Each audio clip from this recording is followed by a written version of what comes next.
Bruno Silva, in any other situation, if he didn't come off of this loss to GM3, we eat this plus 145 up all day long. We tell people go running to the odds makers, go running to the sports books and cash in on this. But not against this guy, in my opinion. Brad Tavares makes things a little more tricky because Brad Tavares, I thought odds would be flipped, personally, right? So how much do you think that loss against GM3 played into these odds right here? Massive, Derek, massive. And I honestly think this was Bruno Silva just underestimating GM3, underestimating an old school vet who thought he's like, oh, I'm going to get an easy one on this one. This one's just lunch money. It's all good. Then you get a pieced up, and it is how it is. And that's why I don't think he's going to make the same mistake against Brad Tavares, because you're right, Derek. Now he's the underdog. Now he's the one where everybody says, oh, this dude washed up. He got beat up by GM3. What? Brad Tavares is going to smash this dude.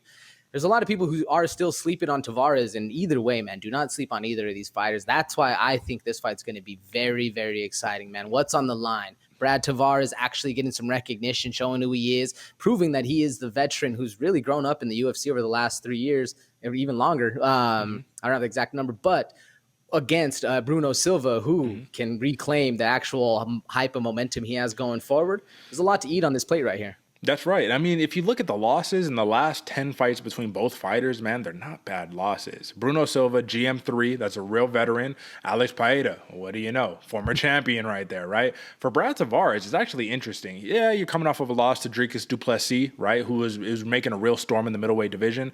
He didn't do bad in that fight, though. Tavares did not do bad in that fight. If you watch, man, like, he was looking sharp in the beginning of the fight, drowned him to the deep waters. Things got a little bit interesting. The other two losses, Israel Adesanya, before Adesanya was champion, and Edmund Shabazian, the Golden Boy, right?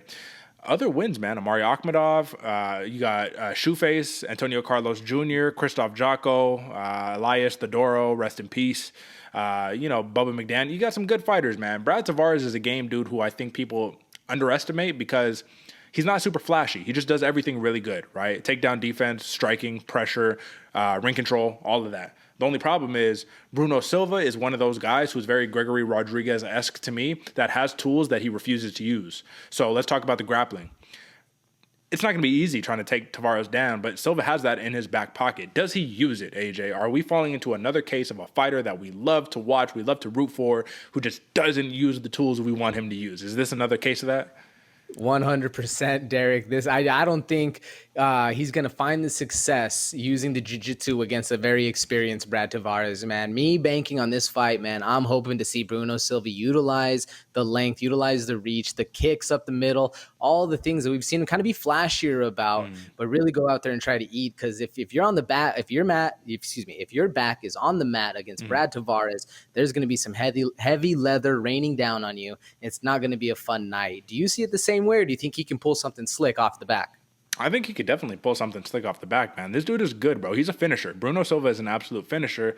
The reality is, though, would I bet on that? No. I would bet on a knockout more than anything else, because if you look at, 8 of his last 10 fights and literally his last 8 wins are all knockouts. He's just knocking everybody out.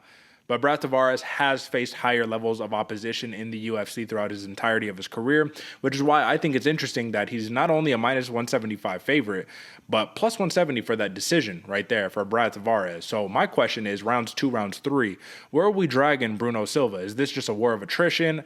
Brad Tavares keeps the pace up while Silva slows down, or what? Because clearly the TKO is being favored in Bruno Silva's corner, plus 205. What do you think? Well, that's interesting, Derek, because in my mind, until I looked down at those odds right there, I actually had it flipped. I was expecting Bruno Silva to be the one, I was expecting Brad Tavares to be the one that was getting a little more gassed in those late rounds, where Bruno Silva was staying a little bit sharper. At least that's what we've seen. The gas tank of Silva has proven itself. Like you even said in the Dricus du Plessis fight, we've seen Tavares not falter, but wilter a little bit. You know, the gets a little lactic acid. It is what it is. So that's what I was expecting. But seeing this makes my eyes peak at that plus 500 decision for Bruno Silva, because that's what I had in my mind. But maybe I'm thinking about something different, Derek. Do you see it in the odds makers' favor? I think the odds makers might have it right on this one, bro. And the reason why is because what makes Brad Tavares slow down? It's constantly fighting off takedowns, fighting off grappling opportunities. If Bruno Silva doesn't use it, and it's strictly a striking matchup, man, that's the best Brad Tavares you're going to get, which is why I like Brad Tavares here. I feel like he's still an underdog, even though he's literally the odds maker's favorite here. I feel like he's still an underdog. I'm going to take Brad Tavares, but this is a tough one because this is two sleepers, in my opinion, going toe-to-toe. And Bruno Silva coming off that bad loss. I just don't know if you come super motivated again, or now if Brad Tavares says, I know how to break this guy. I know how to, you know what I mean? I just don't know. I'm super high on both guys. But give me Brad Tavares and give me that decision prop right there. How do you see it? You're right, Derek. This is a very close fight between two sleepers, and I'm a fan of both of these fighters, man. It makes it hard to pick. And in fact, when I was sending you the picks right last night, I was flopping, man, back and forth. This is going to be a very interesting fight to see how the X's and O's actually break down. Give me Bruno Silva. Give me that decision, man. I'm sticking to the gut. Give me that decision. I think he's going to come out calm, calculated, and patient, control the fight, get the dub, confirm to himself that he still is the guy. Hopefully, we'll see. Listen, bro, only guy to take guy to UFC to a decision. I mean, the dude's tough, and he can weather a storm. So we'll definitely see where we go on that one.